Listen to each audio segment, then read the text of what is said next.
My name is Nana May, and this happened to me. The bank message arrived while I was standing in my own kitchen. Not sitting, not resting, working. My hands were wet, soap sliding between my fingers when my phone buzzed on the counter. I almost ignored it. Messages can wait. Work cannot. But some tightening in my chest, made me look. Account access removed. I froze. The tap kept running. Water overflowed the sink, spilling onto the floor, soaking the hem of my camise. I didn't notice. I couldn't feel my feet anymore. Removed? I blinked and unlocked the phone again. Maybe I misread it. You no longer have permission to access this account. I laughed. A small laugh. An embarrassed laugh. The kind you make when reality glitches for a second. This is wrong, I whispered to no one. That account had my name on it for 32 years. My savings. My emergency money. My quiet safety. I wiped my hands on my dupatta and opened the family WhatsApp group. Family first green heart. Samir. Nyla. My sister-in-law. 2 cousins. And me. I scrolled. Nothing. No warning. No explanation. No message that said, Ami, don't panic. I typed, Nana May. Samir Beta, I just got a bank alert. Is something wrong? I watched the screen. Seen at 9:42 a.m. Seen at 9:42 a.m. No reply. That was the moment the fear changed shape. Why was I the last to know? I had raised that boy in this house. Held his feverish head at night. Sold my gold bangles for his college fees. Stayed silent when his wife corrected me in my own kitchen. I told myself it was love. I told myself patience keeps families together. After everything I sacrificed, I wasn't even trusted with the truth. The smart doorbell chimed. A sharp, cheerful sound that felt cruel in that moment. Rashid looked up from the sofa. My husband's glasses were sliding down his nose, forgotten halfway through a newspaper he hadn't really been reading. Someone's here, he said. I know, I replied. My voice sounded calm. Too calm. I walked toward the door before he could stop me. Through the frosted glass, I saw a familiar outline. My son. My heart lifted for half a second, then dropped, because he hadn't called first. Samir didn't knock. He entered using the keypad, the same code I had taught him years ago, tapping his small fingers and saying, don't forget. This is your home. He didn't look at me. Behind him stood Nyla. She was holding her phone upright, screen glowing, as if she were recording or ready to. She smiled. Not a warm smile. A careful one. Ami, Samir said quickly, we need to talk. I glanced at Rashid. He was standing now, one hand gripping the back of the chair too tightly. You should have told us, I said softly, about the bank. The smile slid off Nyla's face. Samir frowned. You saw that already? Of course I did, I replied. It's my account. He hesitated, just long enough. Then he said the words that still echo in my chest. It's not anymore. The room tilted. I reached for the counter to steady myself. What do you mean? Rashid asked. His voice was low, controlled, dangerous in its calm. Samir exhaled sharply. We reorganized some things. Reorganized? I repeated. For efficiency, he added. Efficiency. That word again. He used it last year when the locks were changed, when our bedroom was moved downstairs, when he said the upstairs was better suited for the future. Nyla stepped forward. Auntie, please don't get emotional, she said gently. This is temporary. Temporary. I thought of the hospital corridor last month. The cold bench. The nurse holding a clipboard. You're not listed as immediate family, she had said politely. Only authorized contacts can sign. I remembered standing there, nodding. Quiet. When did this happen? I asked. My voice didn't shake. That scared me more than if it had. Samir checked his phone. Nyla answered instead. Legally? 3 weeks ago. Legally. Rashid took a step forward. You signed something? Samir's jaw tightened. I did what was necessary. For who? Rashid demanded. Silence. Nyla filled it. For the family. That was when I understood. I wasn't part of that word anymore. Samir rubbed his temples. Abu, Ami, we need you to come downstairs. I blinked. Downstairs? Why? It'll be more comfortable, Nyla said quickly. Please. The basement. Cold. Concrete. Storage. I don't understand, I said. Why can't we talk here? Samir had already opened the door. The light flickered on. Boxes. Old suitcases. A broken chair. Rashid leaned toward me and whispered, "Let's listen." His voice wasn't reassuring. It was urgent.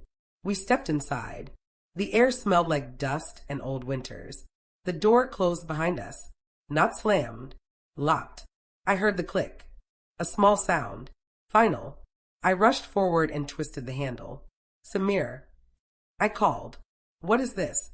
His voice came through the wood. "Ami, please. Just stay inside." "For how long?" Rashid shouted. A pause. "I'll explain later." Footsteps moved away. The light above us hummed. Then, silence. My knees gave out. I sat down hard on a plastic chair, breath shallow. Why would he do this? I whispered. Rashid didn't answer. He was listening. To the pipes. To the house. To something I couldn't hear. Then he leaned close. "Quiet," he said. His breath trembled against my ear. "I have a secret." My heart slammed. "What secret?" I whispered. Before he could answer, my phone buzzed again. An unknown number. "Mrs. Nana May. This is regarding the property documents. Please call me urgently." "Property documents?" I stared at the screen. "What property?" I whispered. Rashid closed his eyes, and in that moment I realized, whatever my son had done, he hadn't done it alone. "My name is Nana May, and this happened to me." The basement light flickered every few seconds, like it was struggling to stay awake, or warning us. I sat very still, my phone glowing in my lap, the unknown number staring back at me like an accusation. "Property documents," I whispered again. "Rashid, what property?" He didn't answer immediately. He was pacing now, slow steps across the concrete floor, hands clasped behind his back the way he used to do when he was thinking too hard. When he finally spoke, his voice was barely above a breath. "The house," he said. I looked up sharply. "What about the house?" He stopped walking, and that's when I knew. Something I should have been told years ago. Something I had never asked about. Something hidden for my own good. "Rashid," I said carefully. "Why is this stranger calling me about our house?" He rubbed his face. "You remember my brother," he said.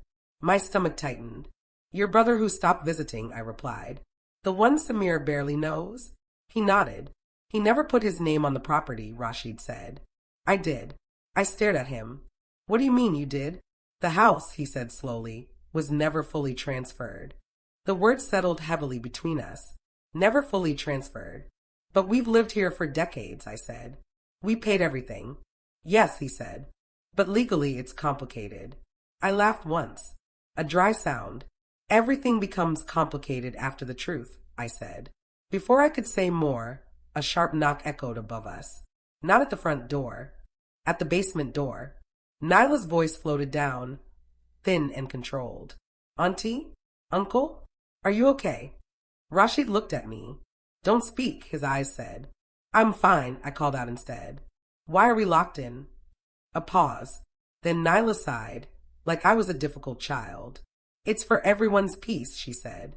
"Please don't make this dramatic." Dramatic. I bit my tongue. The door opened slightly. Not enough for us to leave.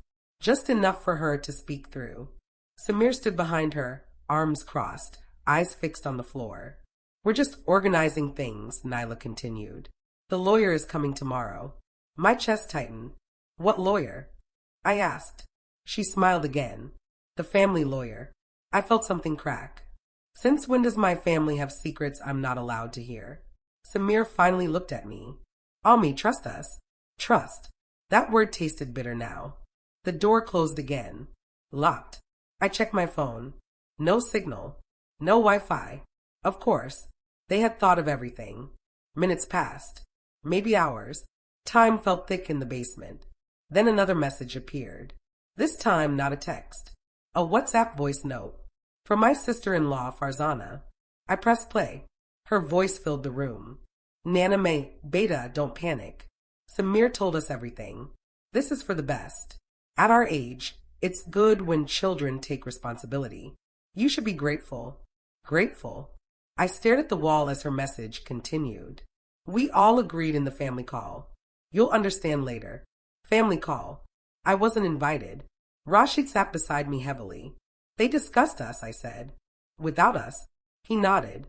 That's when decisions become weapons, he said quietly. I looked at him. What else don't I know? He didn't answer. Not yet.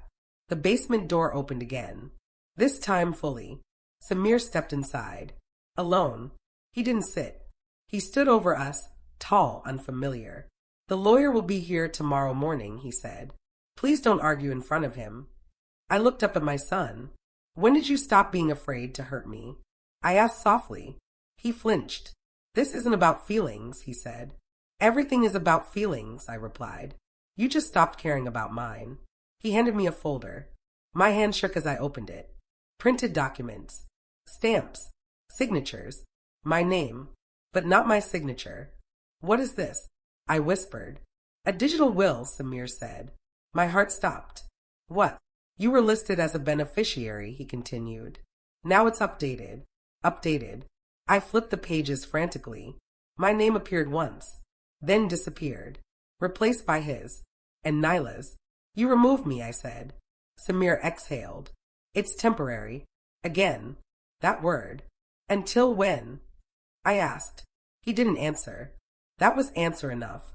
I didn't raise you like this, I said quietly. He snapped. You raised me to survive. The words hit harder than shouting. After he left, Rashid took the folder from my hands. His fingers trembled. They rushed this, he murmured. What? I asked. They made mistakes. My heart skipped. Mistakes. He looked at me then. Really looked. The house isn't fully theirs, he said. Not yet. Hope flickered. Small. Dangerous. Above us, laughter erupted. Family voices. Teacups clinking. Life continuing. Without us. I felt humiliation burn my cheeks. Locked in my own home. Discussed like a problem. Removed quietly. I wanted to scream. But I didn't. I stayed quiet. My phone buzzed one last time. A message from the unknown number. Mrs. Nana May, I will be present tomorrow at 10 a.m. Please attend. Your signature is required. Required. I looked at Rashid. What happens if I don't sign? He met my eyes. Then, he said, everything changes. Above us, footsteps paused near the door. Nyla's voice drifted down again. Auntie, she called sweetly, don't worry. Tomorrow will settle everything. I whispered back, too low for her to hear. No, I said. Tomorrow will start something. My name is Nana May, and this happened to me.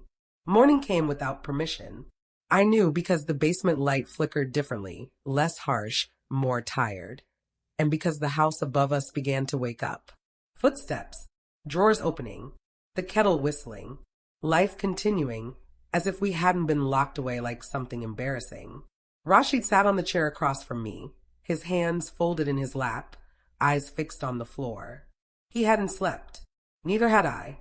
Every time I closed my eyes, I saw documents, signatures, my name printed neatly and erased just as neatly. At exactly 9:58 a.m., the basement door unlocked. Not gently, deliberately. Samir stood there, dressed neatly, hair combed, phone in his hand. The lawyer is here, he said. Please come upstairs. Please. As if we'd had a choice. The moment we stepped into the living room, I felt it. Eyes. Too many of them. My sister-in-law Farzana sat on the sofa, teacup already in her hand. Two cousins leaned near the window. Nyla's mother sat straight-backed, her handbag clutched like a verdict. And there, standing near the coffee table, was the lawyer. Young, confident, tablet instead of files. He smiled politely when he saw me. Mrs. Nana May, he said. Thank you for coming. As if I'd been late. Before I could sit, Nyla spoke. Auntie, please don't create a scene, she whispered loudly enough for everyone to hear. Create a scene. My cheeks burned. I looked at Rashid. His jaw tightened, but he said nothing. I sat. The lawyer cleared his throat. We're here to finalize the updated property and inheritance documents, he said. There are a few clarifications required. Clarifications. Samir nodded briskly. We're ready. The lawyer tapped his tablet. Mrs. Nana May, he said, turning to me, you are currently listed as a non-occupant stakeholder. The room went quiet. Non-occupant. I opened my mouth, but Farzana beat me to it. It's better this way, she said kindly. At our age, responsibilities become heavy. At our age, I was 58. Not invisible. The lawyer continued. There was a previous clause, he said slowly, that grants Mrs. Nana May lifetime residential rights. Samir stiffened. That clause was removed, he said quickly. The lawyer nodded. Yes, that's the issue. The issue. I leaned forward. What issue? I asked. He glanced at Samir, then back at me. That clause requires the original stakeholders' consent to be removed. The room shifted. Nyla's smile froze. Samir frowned. I already submitted everything digitally. Yes, the lawyer said. But the system flagged a discrepancy. Discrepancy. My heart began to pound. Whose consent? I asked quietly. The lawyer met my eyes. Yours. Silence fell like a drop plate. Samir turned to me sharply. Ami, don't complicate this. I felt something change inside me. Not anger. Clarity. I wasn't informed, I said calmly. How could I consent? Nyla laughed lightly. Auntie, you always make things emotional. I looked at her. Because you always make them secret, I replied. For the first time, someone gasped. The lawyer cleared his throat again. There is also footage, he said hesitantly. Footage? Samir frowned. What footage? The smart doorbell, the lawyer said. It recorded the access control change last night. My breath caught. Footage. The lawyer turned his tablet so everyone could see. The screen lit up. There we were, Rashid and me, being led downstairs, the door closing, the lock engaging. Someone murmured, Oh. Farzana's teacup rattled in its saucer. That was for safety, Nyla said quickly. They were tired. I watched the screen, watched myself hesitate, watched Rashid glance back, watched the door close. Something in my chest hardened. You locked us in, I said. Samir snapped. It was temporary. For whose comfort? I asked. No one answered. The lawyer spoke again. This footage complicates matters, he said. Any action that appears coercive may invalidate portions of the update. Invalidate. Samir's face drained of color. Rashid finally spoke. You rushed, he said to our son. And you forgot one thing. Samir spun toward him. What? Rashid looked at me, then back at Samir. Your mother, he said, isn't as powerless as you think. Nyla stood abruptly. This is unnecessary, she said. We're family. Family. The word again. Family doesn't lock doors, I said softly. My voice didn't shake. That surprised me. The lawyer turned to me. Mrs. Nana May, he said carefully. Would you like to review the documents before proceeding? Samir opened his mouth. I raised my hand. Yes, I said. I would. The room froze. As I read, my hand steadied. Errors. Rushed clauses. Assumptions. They had counted on my silence. On my patience. On my fear of embarrassment. I looked up. When did you decide I no longer mattered? I asked Samir. He looked away. That was my answer. Nyla whispered harshly, Don't do this here. Here. In my house. In front of everyone. I smiled faintly. I stayed quiet to keep the peace, I said. But peace that costs dignity is not peace. The lawyer nodded slowly. I'll need to pause the process, he said, pending proper consent. Samir's phone buzzed. Again. And again. Messages flooding in. Family group chats lighting up. Whispers filled the room. Control slipping. Then Rashid leaned toward me. Tonight, he whispered, I tell you everything. I turned to him. What everything? He swallowed. The reason the house was never fully transferred. Before I could ask more, Nyla's mother stood up. This isn't over, she said sharply. We will resolve this privately. Privately. I watched them leave. Watched my son avoid my eyes. Watched authority crumble just a little. The lawyer packed up. I'll be in touch, he said to me quietly. He handed me his card, with my name printed correctly. Fully. I held it like proof. As the house emptied, the silence returned. Different now. Heavier. Rashid took my hand. You're stronger than you think, he said. I looked at the basement door. At the lock. At the footage still paused on the tablet. Strength, I said, shouldn't be discovered this way. That night, as we sat alone, Rashid finally spoke. There's another name on the original deed, he said. My heart stopped. Whose? He exhaled slowly. Yours, he said. And someone else's. Someone else? Before I could ask, my phone buzzed. A message from Samir. Ami, we need to talk. Now. I stared at the screen, wondering which truth he was ready to admit, and which one he was still hiding. My name is Nana May, and this happened to me. Samir didn't knock when he came back that night. He never knocks anymore. He stood in the doorway of the living room, phone in his hand, jaw tight, eyes red, not from tears, but from anger held too long. We need to talk, he said. Not please. Not can we. Need. Rashid looked at me. I nodded. Let him speak. Samir didn't sit. He paced. Back and forth. Back and forth. You embarrassed us today, he said finally. Us. I folded my hands in my lap. I answered questions, I replied. I didn't raise my voice. Nyla appeared behind him, arms crossed. You humiliated the family, she said. People were watching. Yes, I said quietly. So was I. That stopped her. Samir exhaled sharply. Why couldn't you just sign, he asked. Why make this difficult? I looked at my son. Really looked. When did my consent become an inconvenience? I asked. He clenched his jaw. This isn't about you, he snapped. Rashid stood up. Sit down, he said firmly. Samir hesitated, then obeyed. That alone told me something had shifted. The lawyer will call again, Samir said. We can still resolve this.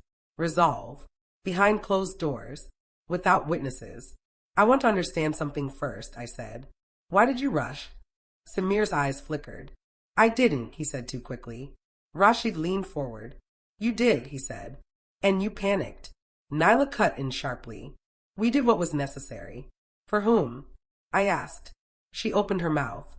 Closed it. I took a breath. Slow. Measured. There's another name on the deed, I said. The room went still. Samir looked at Rashid. Then at me. What name? He asked. Rashid's voice was steady. Not tonight, he said. Samir stood abruptly. You can't keep hiding things. Hiding. The irony almost made me smile. That night, sleep didn't come. Around 2:13 a.m., my phone vibrated softly. A notification. From a DNA testing app. I frowned. Why would? Then I saw it. You have been added to a family tree. My heart thudded. I opened it. A diagram appeared. Names.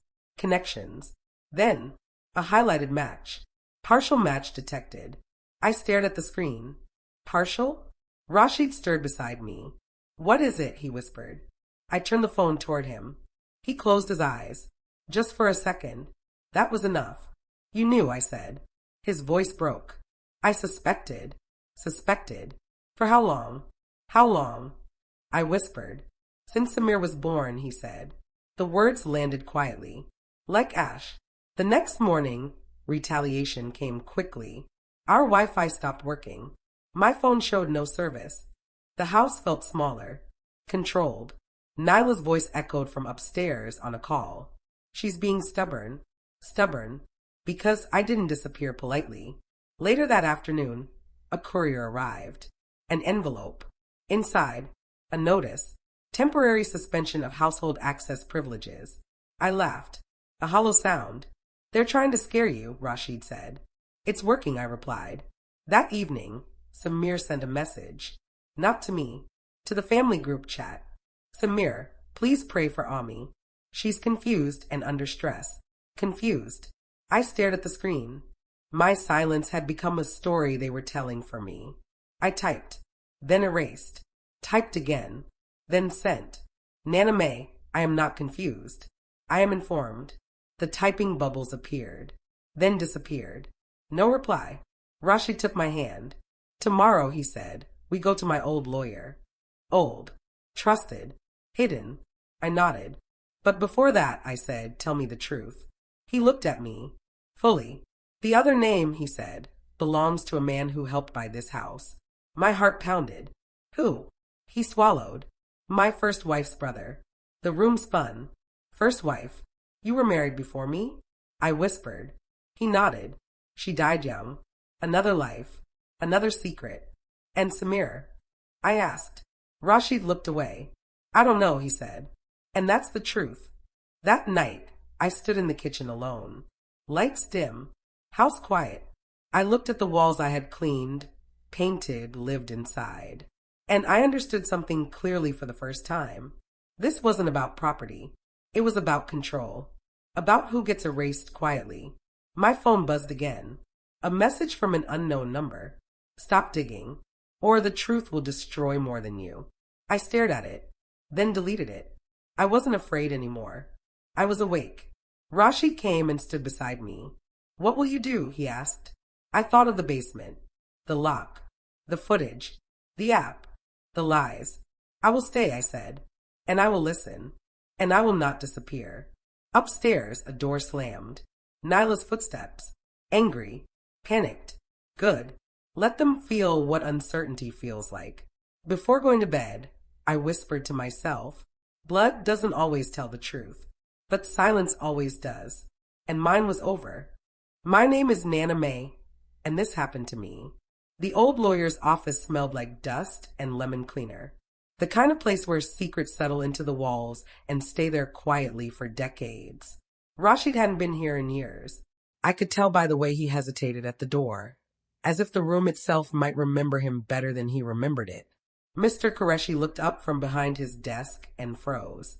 Then he stood, slowly. Rashid, he said, I wondered when you'd come. I felt something twist in my stomach. He had been waiting. We sat. No tea was offered. That alone told me this wasn't a friendly visit. Mr. Qureshi folded his hands and looked at me. And you must be Mrs. Nana May, he said gently. Yes, I replied. He nodded once.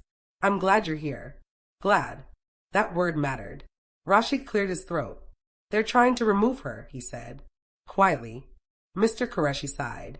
Yes, he said. I know. I stiffened. You know. I asked. He tapped a file on his desk. They contacted me 2 weeks ago. 2 weeks. Before the basement. Before the lock. Before I was supposed to disappear politely. They asked if there was a faster way, he continued. A cleaner way. Cleaner. As if I were a stain. What did you tell them? I asked. He met my eyes. That it wouldn't hold, he said. Not without consequences. I exhaled slowly. Then why are they still pushing? I asked. He opened the file and slid a document across the desk. This, he said, is why. I stared at the paper. Old letterhead. A signature at the bottom. Not Rashid's. Not mine. Another man's name. The same name Rashid had whispered the night before. My hands trembled as I read. What is this? I asked. A conditional trust agreement, Mr. Qureshi replied. Drafted 29 years ago. 29. That was before Samir was born. Before my life had even begun to look like this. It states, he continued, that the property cannot be fully transferred unless certain biological and marital conditions are met. Biological. The word rang in my ears. Rashid stared at the floor. I turned to him. You knew this existed, I said. He nodded once. I didn't think it would resurface. I felt a quiet anger bloom. Not sharp, not explosive. Heavy. Nothing stays buried forever, I said. Mr. Qureshi leaned forward. Someone found it, he said. And they're scared. Scared. For the first time, that word applied to them. Who found it? I asked. He hesitated, then said, your daughter-in-law. My chest tightened. Nyla. I whispered. She requested archived copies, he said, under the guise of estate planning. Estate planning. She had known. Long before the basement. Long before the lock clicked shut. She thinks this document can be bypassed, Mr. Qureshi continued. But it can't. Not without triggering a review. A review of what? I asked. He looked at Rashid. Rashid closed his eyes. Parentage, Mr. Qureshi said quietly. The room went silent. I thought of the DNA app. The partial match. The notification at 2:13 a.m. My hands clenched in my lap. Is that why they're rushing? I asked.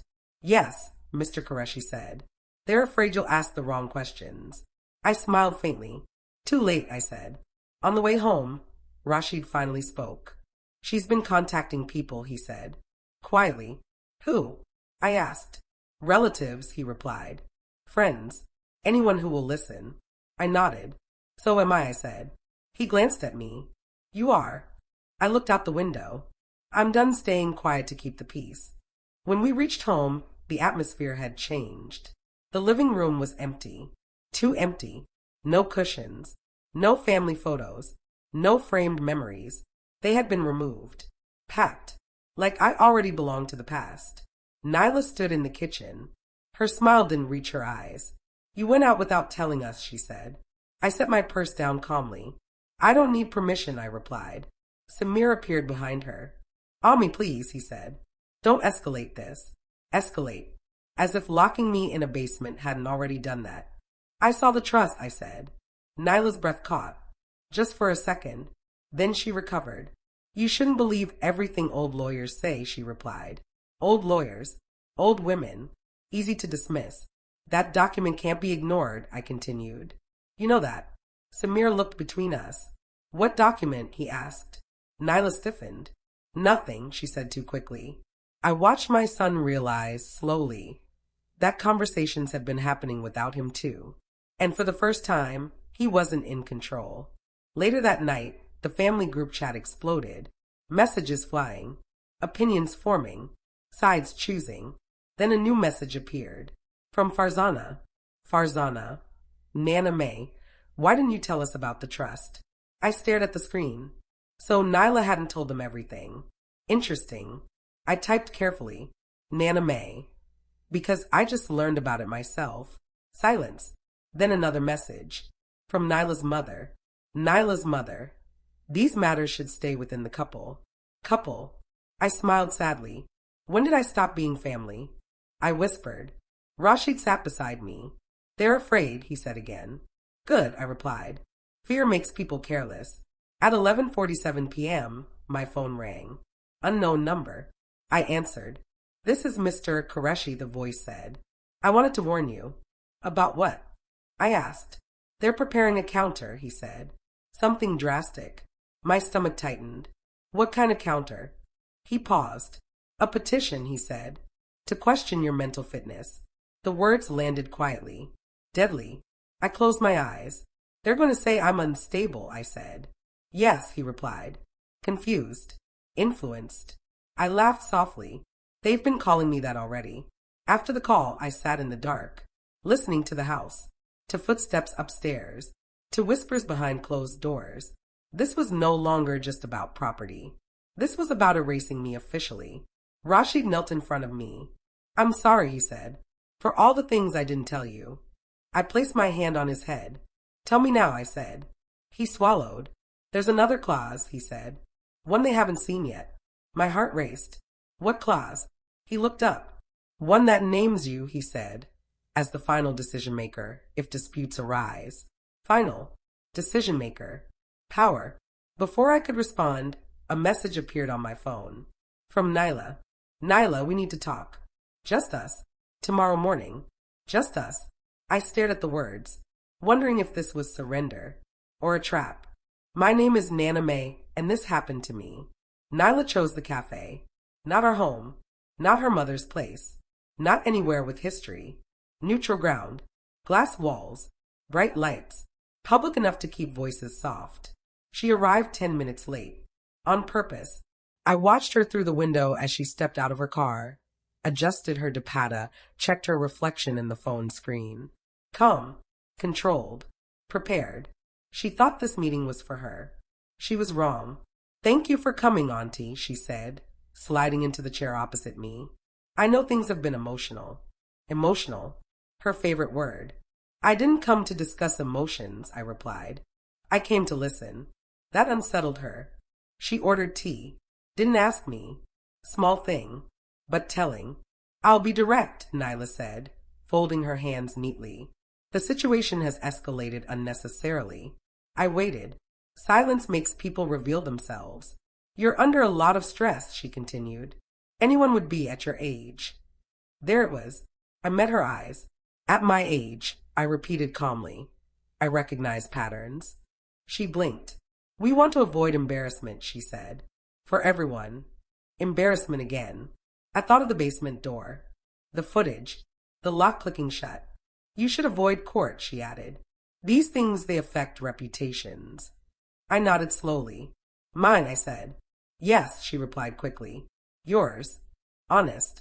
Finally, I took a sip of tea. Let the pause stretch. Then I said, you requested archived documents. Her hand tightened around her cup. I don't know what you mean. You found the trust, I continued. You just don't understand it. Her jaw clenched. That document is outdated, she said sharply. No, I replied. It's inconvenient. Her tone changed. Sharper now. You don't want this to turn into a competency issue, she said. Courts are very strict. There it was. The threat. I leaned back in my chair. You're going to say I'm confused, I said evenly. That I'm being influenced. She hesitated. Too long. I'm going to say you need rest, she corrected. I smiled faintly. Words matter, I said. Especially in court. She exhaled, annoyed. Sign the consent, she said. Step back quietly. You'll be comfortable. Taken care of. Taken care of. Like a possession. And if I don't? I asked. Her eyes hardened. Then we proceed formally. I nodded. Thank you, I said. She frowned. For what? For confirming, I replied. Her confusion was brief. Then she laughed. You don't have leverage, she said. Samir is on our side. I stood up slowly. Is he? I asked. Her smile faltered. That afternoon, I didn't go home. I went to Mr. Qureshi's office. Again. This time, I wasn't shaking. I placed the document Rashid had mentioned on his desk. The final clause. He read it carefully, then looked up. You understand what this does, he said. Yes, I replied. It forces transparency. He nodded. And retaliation, he added. I'm ready, I said. By evening, the family group chat was silent. Too silent. Then a message appeared. From Samir. Samir. Ami, did you meet Nyla today? I stared at the screen. Then replied. Nana May, yes. 3 dots appeared. Disappeared. Appeared again. Then. Samir, what did you tell her? I typed slowly. Nana May, the truth. That night, Rashid came into the bedroom holding his phone. They're arguing, he said quietly. Really arguing. I closed my eyes. I could imagine it. Raised voices. Accusations. Fear-cracking control. At 10:37 p.m., the doorbell camera notification popped up. Motion detected. I opened the app. Nyla stood at the door. Alone. She knocked. Hard. I didn't move. She knocked again. Harder. I watched from the screen as her composure slipped. She checked her phone, then knocked again. I finally opened the door. This wasn't the plan, she said breathlessly. Plans change, I replied. She stepped inside without being invited. Samir is confused, she said. You're putting ideas in his head. I looked at her calmly. Truth sounds like ideas when you've lived on lies, I said. Her face flushed. You think this document protects you, she snapped. It will drag everything into the open. Yes, I said. That's the point. She laughed bitterly. You'll destroy your own family. I met her gaze. They already tried to erase me, I said. I'm just refusing to disappear. Her phone buzzed. She glanced at it. Went pale. What is it? I asked. She didn't answer. She turned away. That was enough. Fear. Finally. The next morning, a courier arrived. Certified mail. A notice. Petition filed for mental competency review. Rashid's hand shook. They did it, he said. Yes, I replied. And they rushed. Mr. Qureshi arrived that afternoon. In person. They made a mistake, he said immediately. A big one. What mistake? Rashid asked. They filed before suppressing the trust, he replied, and before addressing the footage. I felt a quiet satisfaction. They panicked, I said. He nodded. Courts don't like panic, he said. They like facts. That evening, Samir came home alone. No Nyla. He stood in the doorway like a child again. Ami, he said softly, why didn't you tell me about the trust? I looked at him. When did you start asking me instead of deciding for me? I asked. He swallowed. They say you're unstable, he whispered. I stepped closer. Look at me, I said. He did. Do I seem confused? I asked. His eyes filled. No, he said. Rashid placed the file on the table. The court will see everything, he said. The lock, the footage, the rushed signatures. Samir sat down heavily. What have I done? He whispered. I felt sadness, not victory. This wasn't about punishment. It was about dignity. That night, as I lay awake, my phone buzzed. A new notification. From the DNA app. New match confirmed. My breath caught. I opened it. The percentage was higher, clearer, more definite. I turned to Rashid. He stared at the screen and nodded slowly. Before sleep claimed me, one thought settled quietly in my mind. They thought silence meant weakness. They were wrong. Silence was only waiting. Courtrooms are colder than hospitals. Not in temperature, in intention. Hospitals pretend to heal you. Courts ask whether you deserve to be healed at all. I sat on the wooden bench, hands folded, back straight, my dupatta pinned carefully the way my mother taught me for moments that decide your worth. Across the aisle, Nyla sat beside Samir. She didn't look at me. She kept adjusting her scarf, smoothing imaginary creases, whispering to her lawyer like someone rehearsing a role she believed she would win. Rashid sat beside me, quiet, solid, present. That alone felt like victory. The judge entered. Everyone stood. And in that moment, as chairs scraped and files rustled, I felt something settle inside me. I would not shrink today. The petition was read aloud. Mental competency review requested. The words echoed. Not shouted. Not dramatic. Just clinical. Like erasing someone politely. The judge adjusted his glasses and looked directly at me. Mrs. Nana May, he said, do you understand why we are here? Yes, I replied. My voice didn't waver. Nyla's lawyer stood. My lord, he said, we are concerned about Mrs. Nana May's recent behavior. Concerned. Such a gentle word for a blade. She has been emotional, the lawyer continued. Confused. Resistant to reasonable family arrangements. Reasonable. The judge turned slightly. Emotional, he asked. In what way? The lawyer hesitated. She refused to sign, he said. Refused. Not ranted. Not screamed. Refused. Mr. Qureshi stood. My lord, he said calmly. Refusal is not incompetence. A murmur rippled through the room. Nyla finally looked at me. Her eyes sharp. Defensive. The judge nodded. Proceed, he said. That's when the footage was played. The smart doorbell video. The room watched in silence as Rashid and I were guided downstairs. As the door closed. As the lock clicked. No commentary. No explanation. Just facts. I watched the judge's jaw tighten. Who authorized this? The judge asked. Nyla's lawyer cleared his throat. It was temporary, he said. For safety. The judge leaned forward. Safety from what? He asked. Silence. Samir shifted. I could feel his discomfort without looking. Then the documents appeared. Rushed signatures. Digital timestamps. Inconsistencies highlighted carefully, one by one. The trust. The clause. The one that named me. The judge looked up again. Mrs. Nana May, he said. You were removed without consent. Yes, I replied. And then confined, he added. Yes, I said again. The word tasted different now. Strong. Nyla's lawyer tried to redirect. Mrs. Nana May has been under stress, he said. At her age. The judge raised his hand. That phrase, he said, has been used excessively today. The room stilled. Then came the moment. The one I hadn't prepared for. The judge turned to Samir. You are her son, he asked. Yes, Samir replied softly. And you supported this petition, the judge continued. Samir swallowed. Yes. The judge paused, then asked quietly, Did you look at your mother while signing it? The question hung in the air. Samir's eyes filled. No, he whispered. Something broke open in the room.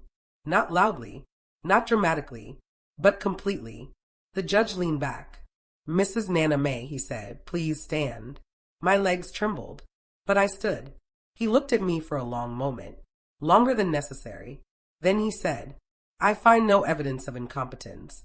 The words landed like rain after drought. Relief rushed through me, but I didn't cry. I nodded. Once. The judge continued. This petition appears retaliatory, he said, and poorly timed. Nyla stiffened. Furthermore, he added, The conduct displayed raises concerns about coercion. Coercion, a legal word for cruelty. The ruling was brief, clear. The petition dismissed. The document revision suspended. The property status frozen. Until further review. Nyla's hands trembled. Her lawyer leaned close, whispering urgently. Samir stared at the floor. As people stood to leave, something unexpected happened. The judge called my name again. Mrs. Nana May. I turned. Yes, my lord. He looked at me not as a file, but as a person. You showed restraint, he said. That matters. I felt my throat tighten. Thank you, I replied. Outside the courtroom, family members gathered. Whispers, questions, judgments shifting direction. Farzana approached me hesitantly. I didn't know, she said. I nodded. That's how these things work, I replied. Nyla didn't come near me. She stood apart, phone pressed to her ear, voice low, urgent. Samir walked toward me slowly. Ami, he said, I'm sorry. I looked at him. Really looked. I believe you're sorry, I said. I don't know if you understand. He nodded. That's fair, he whispered. Rashid placed a hand on my shoulder. You did well, he said. I didn't do anything, I replied. I simply didn't disappear. That evening, the house felt different. Still tense, but no longer controlled. Doors unlocked. Wi-Fi restored. Silence, but a listening silence now. At 9:06 p.m., my phone buzzed. A message from the DNA app. Relationship confirmed. I didn't open it immediately. Some truths require space. I sat beside Rashid. Tomorrow, I said, we talk. He nodded. Yes, he replied. Tomorrow had finally arrived. Before bed, I stood in the hallway, looked at the basement door, touched the handle, unlocked, just to remind myself. As I lay down, one thought echoed gently in my chest. They tried to take my voice. Instead, they handed me a microphone. The DNA results sat unopened on my phone all night. Not because I was afraid of it, because I knew once I read it, nothing would return to how it had been, even the bad parts. Morning light filtered through the curtains, thin and pale. Rashid was already awake, sitting on the edge of the bed, elbows on his knees, hands clasped as if holding a prayer he wasn't sure deserved answering. Are you ready? He asked without looking at me. I picked up my phone. No, I said honestly, but I'm done waiting. The app loaded slowly, too slowly. A circle spun, then stopped. Confirmed relationship, non-maternal parent match. The words were clean, clinical, unemotional. I read them again. Non-maternal, not my son, not by blood. My breath left me not as a sob, not as a cry, but as a long, steady release. I had carried this child, fed him, loved him, buried parts of myself inside his future. And biology was now telling me something it had always known. Rashid closed his eyes. It's confirmed, he said. Yes, I replied. It is. We sat in silence for a long time. No dramatic reactions. No accusations. Just the quiet sound of a truth finally sitting where it belonged. When were you going to tell me? I asked. Rashid's shoulders sagged. I hoped I wouldn't have to, he said. I hoped love would be enough. Hope, I said softly, is not the same as honesty. He nodded. I was afraid, he admitted. Afraid you'd leave. I turned to him. I stayed, I said, even without the truth. Samir didn't come home that morning. Instead, he sent a message. Samir, Ami, Abu says we need to talk. Please don't shut me out. Please. The word felt fragile now. I replied, Nana May, come home. We will speak openly. 3 dots appeared, then disappeared. Then, Samir, I'm coming. Nyla didn't come with him. That, too, was a message. Samir arrived alone, shoulders slumped, eyes tired, the arrogance stripped away by weeks of pressure and consequences.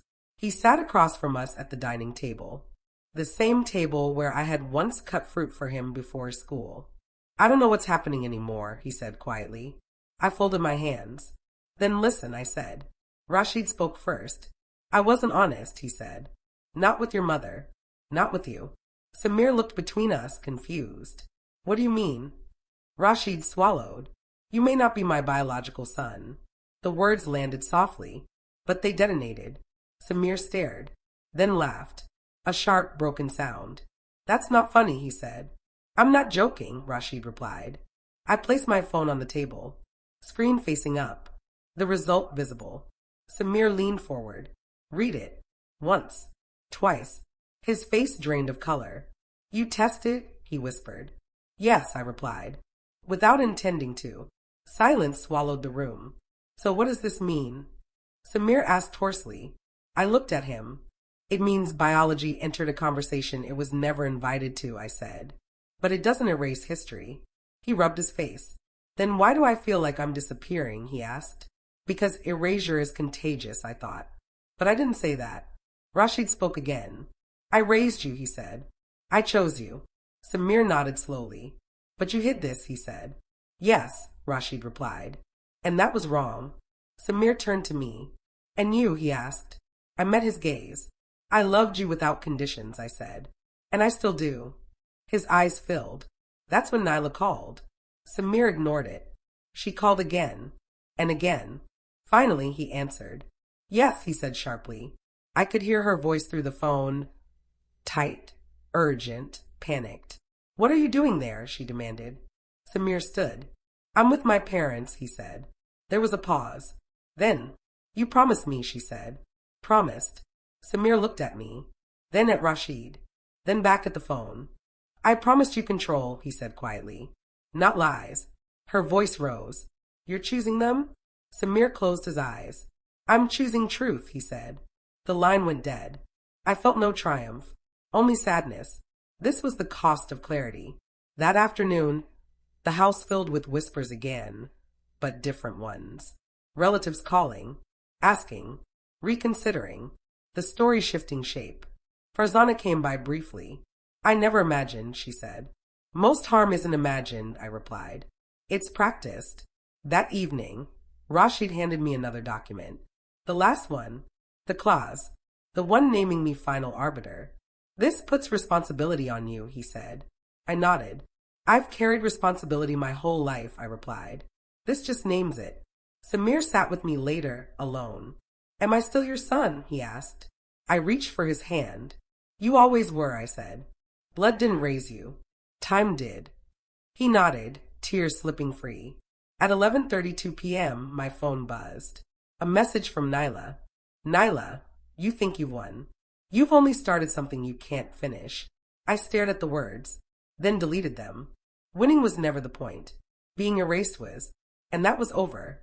Before bed, I stood at the mirror, looked at my face, older, calmer, unmovable. The truth hadn't broken me. It had returned me to myself. As I turned off the light, one thought settled gently into my chest. Some truths don't destroy families. They reveal which ones were already broken. The house was quiet but not safe. Every corner held the memory of control. Every hallway whispered the threat of betrayal. I had spent the morning reading the final clause again, the one naming me as the ultimate decision-maker should disputes arise. It gave me power. It also gave me responsibility. Rashid was pacing near the kitchen. Are you sure about this? He asked. Yes, I replied. I've waited too long to be careful. Today we stopped pretending. The front doorbell rang. I didn't move immediately. I let it ring 3 times, then opened the door. Nyla stood there, a forced smile pasted across her face, phone in hand. Lawyer hovering behind her like a shadow. She thought she was prepared. I've come to discuss things calmly, she said, stepping forward. I didn't respond. She gestured to the lawyer. We can negotiate, she said. I stepped aside. No negotiation. Her smile faltered. She wasn't used to silence as a weapon. Samir appeared behind her. I'll go upstairs, I said softly. Talk later. He hesitated, looking between us. I nodded at him. Go, I whispered. Nyla's lawyer stepped forward. This isn't necessary, he said. It is, I replied. And you know it. They both froze. The words held weight. Power, carefully placed, can silence even the loudest. I know about the basement, I said. The footage, the rushed signatures, the threat of silence. Her breath caught. Quick, shallow. She stepped back. I don't understand, she said. I let her confusion stretch. The truth doesn't wait for understanding, I continued. It doesn't care about excuses. The lawyer opened his mouth. Your Honor, he began. I cut him off. I am the final arbiter, I said. Not the court.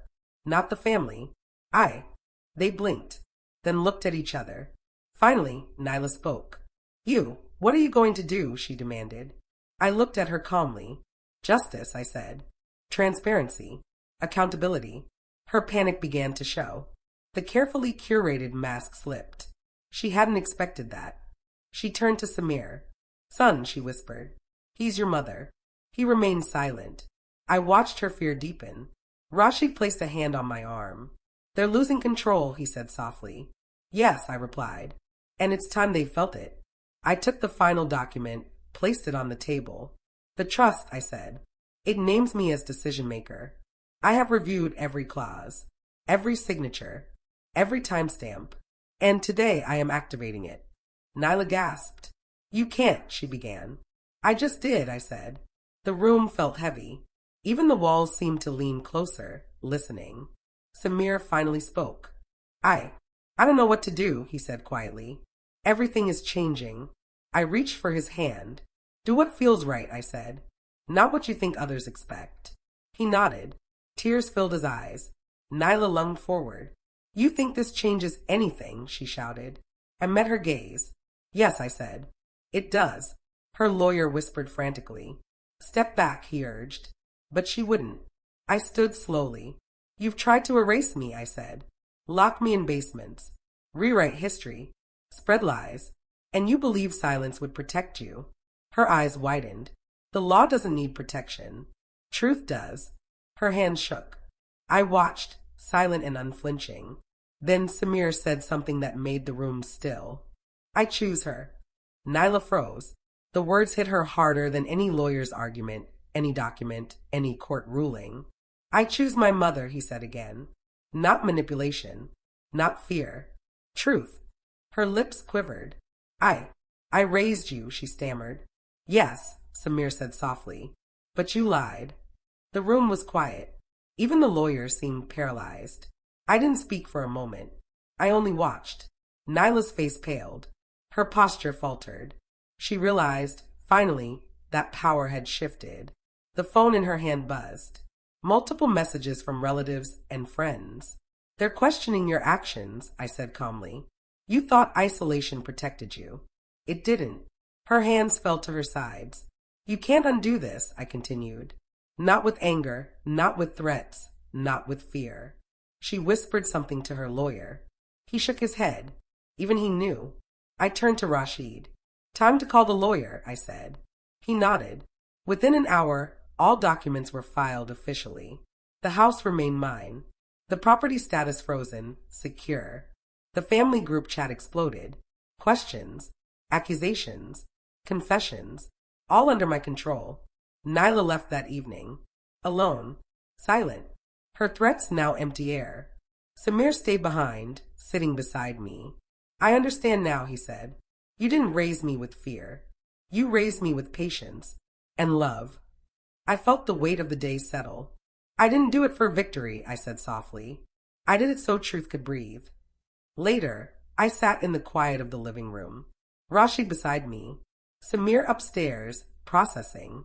The house felt different. Doors unlocked. Rooms open. Walls no longer whispers of threats.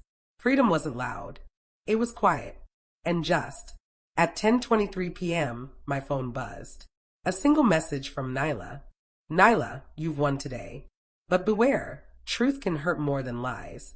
I read it carefully, then deleted it. I didn't need her permission to feel safe. Before bed, I looked at the basement door. The lock was gone. The silence was gone too, replaced with something stronger. Respect, dignity, authority. As I turned off the light, one thought lingered. Control can be taken.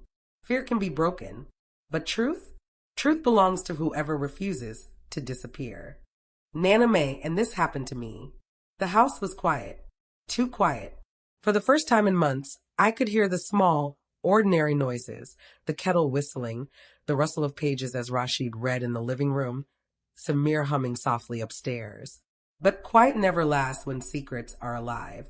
I had thought the DNA revelation, the court, and Nyla's defeat were the final battles. They were not.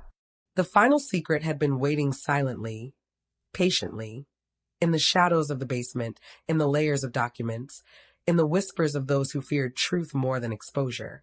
And it was about to step into the light. Rashid and I were discussing the documents, preparing to file the last updates to the trust when a courier arrived. "Certified delivery," he said, handing me the envelope. I didn't recognize the sender. I slid it open carefully. Inside was a single sheet of paper. Handwritten, old, faded. I read the words slowly, then again, then aloud.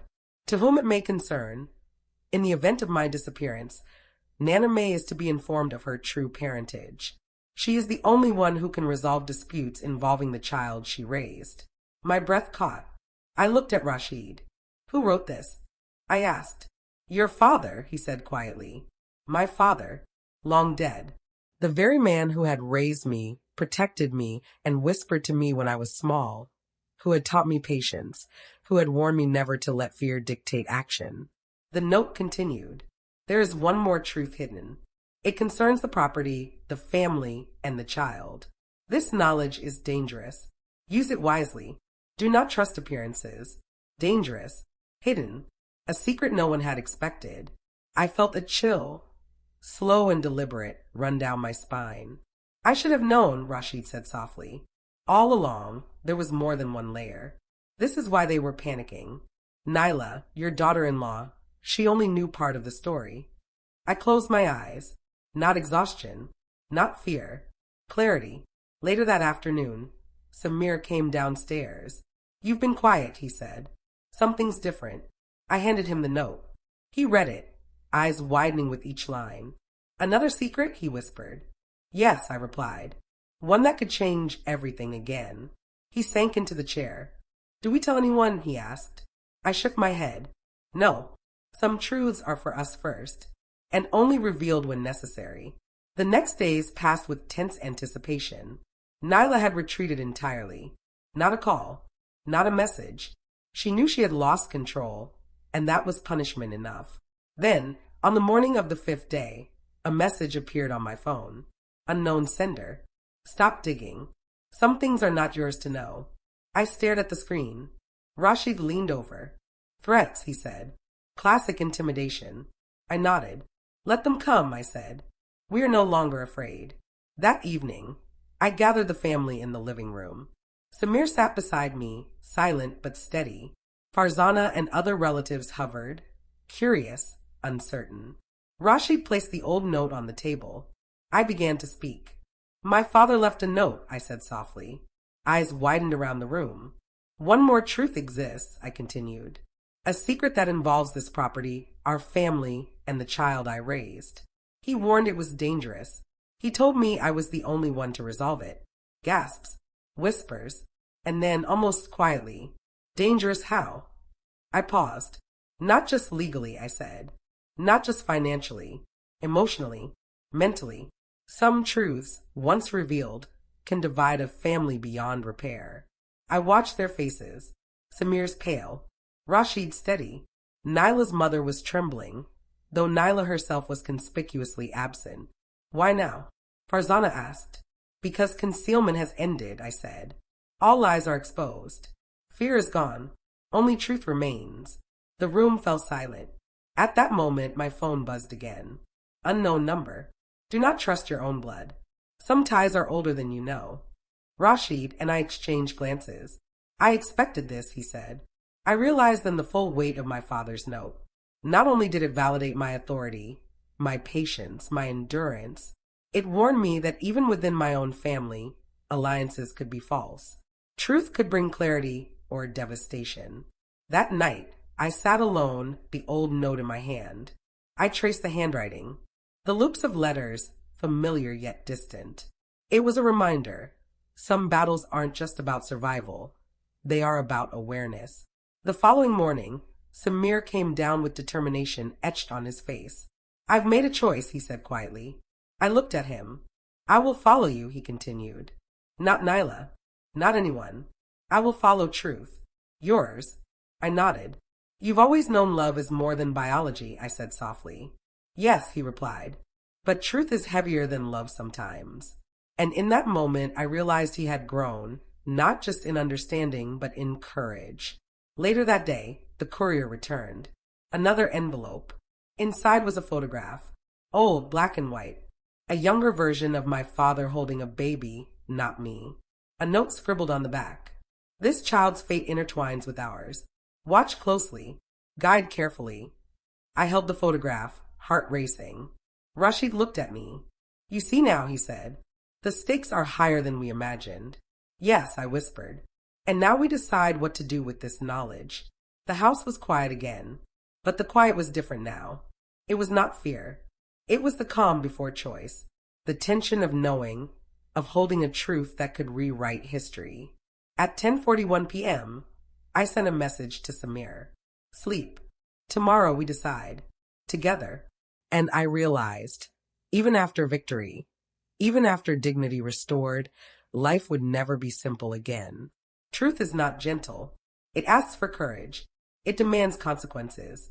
And sometimes it leaves wounds that never fully heal.